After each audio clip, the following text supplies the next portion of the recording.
Yo, what's up, dudes?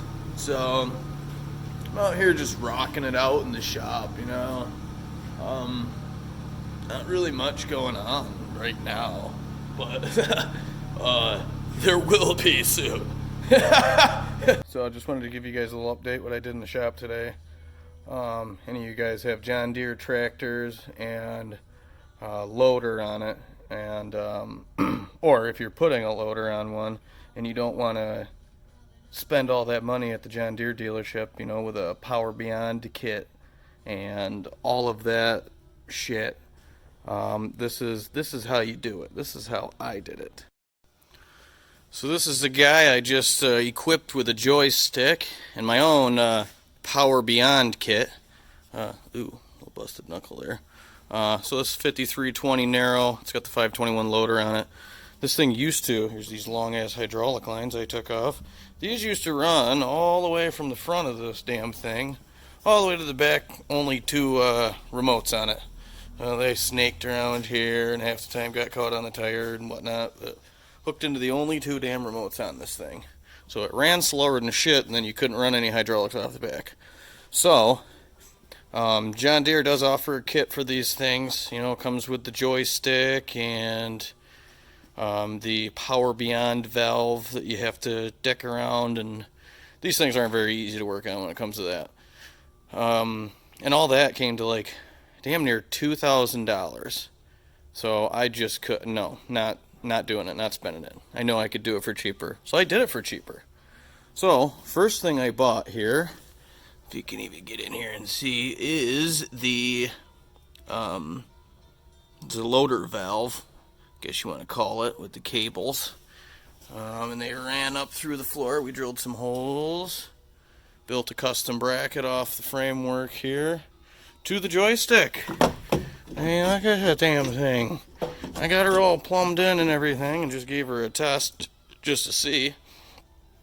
And I only have 2 lines backwards out of all of them, which is highly amazing.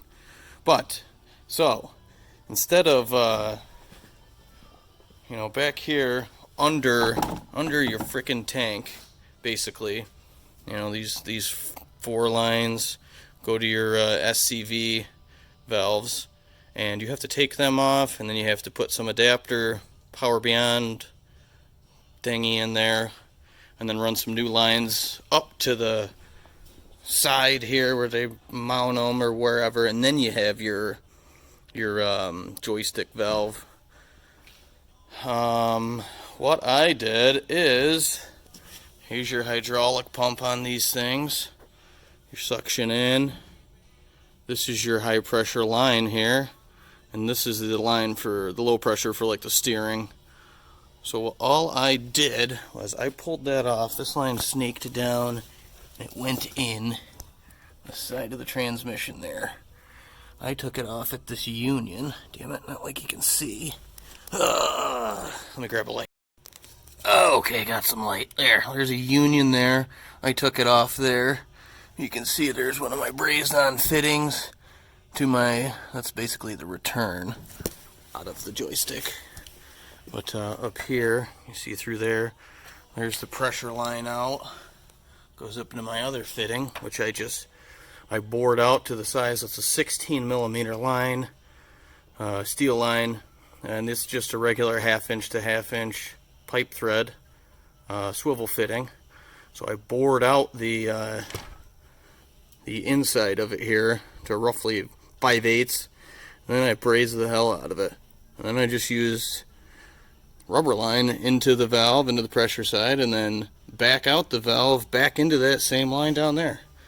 So it's an open center valve, so it's always going to flow through there, unless you're putting power to one of these other lines here. So I put quick couplers on all that so we can take the loader off easy, put it back up. I'm going to color code it all. I got halfway there.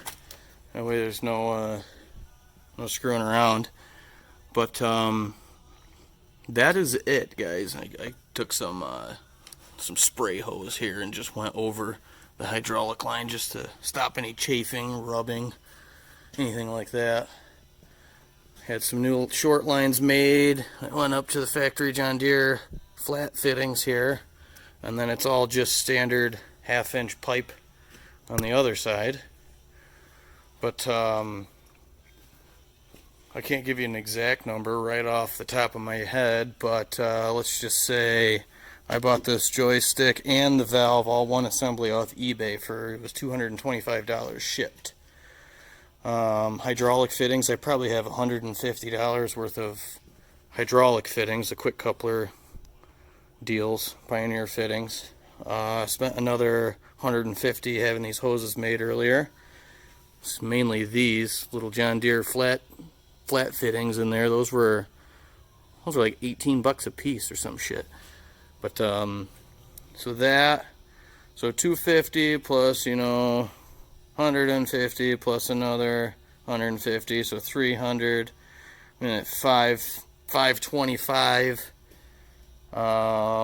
And then we did it in about, I don't know, it was maybe 3 hours, but we just, was no rush. We just wanted to make sure it was right. Had another guy helping me here, my shop hand. He built this brick. I had to give him something to do. Did a pretty good job there. I like it. But yeah, I mean, a little over $500. Now we have a joystick, and so we have that stays on the tractor, the loader valve. So you have joystick hydraulics up here for any other attachment you need that's not on a loader. And then we freed up the 2 remotes in the back, so if you got something on the 3-point or whatever, running a cylinder or whatever, you can do that from the other levers in the cab there. But that's how I like to do things. I like to think outside of the box and see if I can't do things for a little cheaper than what the dealerships want for shit. It's a little ridiculous if you ask me, and it would have been much more time consuming. Ripping the cab off, or basically you gotta lift the cab up, you gotta take the fuel tank off, you gotta, getting all these other lines and shit off. I mean, you'd have the same outcome, but I did it for a quarter of the cost, and probably a quarter of the time. So, this is what I do on the regular. If you guys like this stuff, hit that like button, subscribe. We'll catch you on the next one.